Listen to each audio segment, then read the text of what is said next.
Devo said you were very motivational, had very motivational words at halftime. I was wondering if you could kind of share with us your message and just what did you think of the second half compared to the first half? Night and day, Bob, the way we played from one half to the other. Probably as frustrated as I've been the first half. Second half, very happy with how we played. Coming into the game plan was to try to turn them over, try to create as many turnovers as we can. We wanted to pressure, obviously, to cause 25 turnovers, and which leads to 16 steals and score 97 points. A lot of really positives in that second half. We just talked little things like, I don't know how many in a row passes KJ Jefferson's thrown without an interception. 100-plus passes or whatever, and why can we not do that on the basketball floor? Just throw it to the open guy.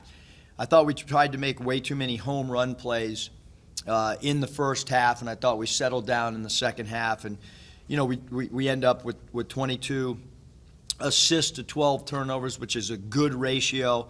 The halftime ratio was not good enough. Once he got going, you think that was his best game of the year? What did you think of Devo's game? One of the things that I just keep talking to Devontae about is have fun, man. Last year his personality, the smile, the energy that he gave me energy, he gave me enthusiasm, and I think it's this year he's been a little bit more conservative maybe from a having fun standpoint. And so, you got to have joy when you're playing the game, and that's across the board. And I've gone through it, in the past. When you're ranked, it's not easy, but you still got to find joy. Because Coach Argent and I were talking about, there's way too many wins last time we were in the top 10 that we didn't enjoy. And we need to enjoy every win because every win is hard. There's no easy wins ever. When you looked at that first half, whether it was transition defense or them shooting 7 of 10 from three, what were the adjustments, if there were adjustments at halftime, to turn that around? Or was it just challenging guys' pride, or a combination of things? I think both. Coming into the game, Kevin, we did not emphasize the three ball with Central Arkansas. We felt like ball security was something that we wanted to try to take advantage of. And so, sometimes when you gamble, you can your body can be out of place. So some of that's on me. Like the one at the end of the half, I sent an extra trapper, and they got a right corner three. So that one was completely and utterly on my decision to send an extra trap guy to try to get another steal before the half. But certainly we've got to do a better job. We made progress on the three, and then tonight we took a huge step backwards defending the three for sure. Follow-up question, the live ball steals you got, just one-on-one guys taking it from guys. Have you ever seen a team that you coach have that much success in a game against an opponent doing that? No, that's, one of the things we keep talking about, Kevin, is jabbing at the ball.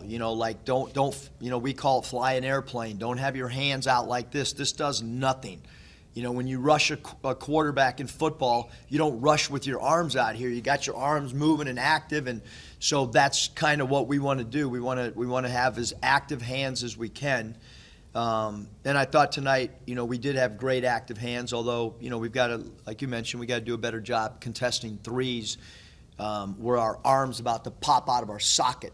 That's how desperate our closeouts have to be instead of just kind of getting a hand up. Nate?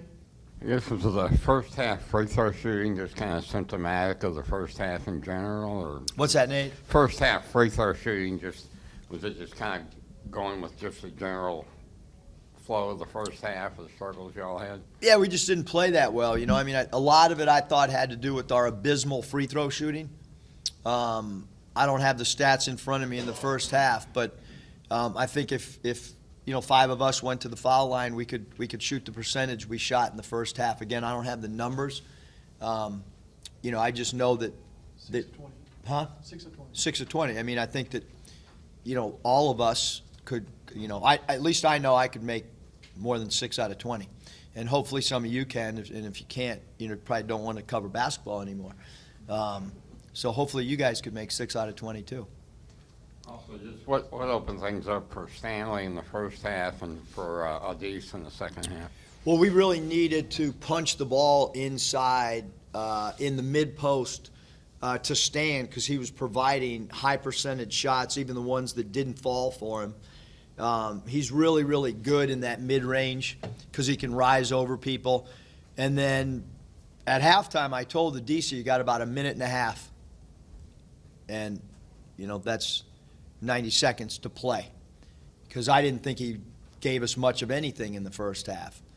And I thought he came out and he attacked the rim as if he did not want to come out of the game.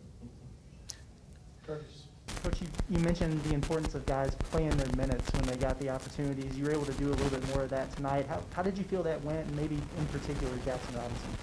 I thought Jackson played well. I thought he ran the floor hard. I mean, we know that he's a perimeter shooter, but I was most impressed with him running the floor. He ran to the corners hard, and he ran for layups hard.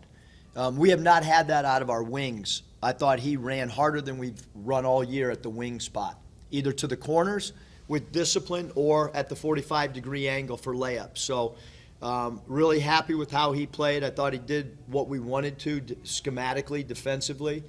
So I thought he did a really, really good job for us. And, I told you guys, I told the team that we were not going to just wait. JD did not seal on the jump ball. We told them that they want to steal the jump ball. I thought that set the tone in a not good light, because we knew they did it. They had not stolen a jump all year, but they had attempted to steal a jump, and we were unsuccessful in sealing. And before the jump ball, I moved JD back 3 steps because they kept getting further and further away so that they would not be sealed. So, and we're going to continue to do that. Like, we can ill afford these mental mistakes, and guys just to feel comfortable that there's not going to be some type of accountability if you don't do. Now, if you miss a shot, that comes with playing. But if you're supposed to seal on a jump ball because we've scouted them enough to know they do that, then you have to do that. And we had some guys off the bench that didn't front the post. That's something we're supposed to do. So that's why you are where you are in the rotation, because you didn't front the post. You played behind the post. We haven't played behind the post in 3 years. So some good things when guys got minutes, and also some reaffirmed confirmations on why maybe some guys aren't playing more. Scotty? Coach, I'm curious if there was an emphasis on, getting out and running tonight. So what did you think of your transition offense, and maybe Devo in particular, maybe getting going in that way? Yeah, I thought, that's one of the things. Devo was so good last year at either leading the break or catching the break at half court and finishing off advanced passes. And I thought he attacked well. The 7 free throws attempted, the layups. He probably had another 3 assists that people just dropped. Not quite sure, if we could get some of the stuff that football wide receivers use, if it's even legal anymore. The stickum, but I've never seen so many jump balls in my life as I did in the first half. I mean, it had to break a freaking record for jump balls. It was absurd, and I've never seen a team create a steal and then give the ball right back to the opponent like we did. So a lot of stuff we got to get better at. Yeah, Jalen had 13 boards, career high. What'd you think his rebounding? Awesome. I mean, he just continues. The thing about Jalen is he just does what you're supposed to do to win. And it seems like he's oblivious to his stat line. It seems like he's just doing whatever helps Arkansas. That's how he plays, and it's so evident to friends or people that are in the industry that watch him. Because he just is a winning player. There's no agenda. It's all about what's my role, what am I supposed to do, what are my assignments, and then he goes out and he executes them. And if everybody did that, we'd not have halves like we did tonight. What'd you think of Chris Lake's game tonight? I thought, even in the first half, I thought he played really good offensively. In the first half, we got to work on his defense. But I thought in the second half he did a really good job for us across the board. I thought his attitude was really good. You know, I thought that that's the best I've seen him create for teammates. I thought his passing tonight when he got into the teeth of the defense was phenomenal.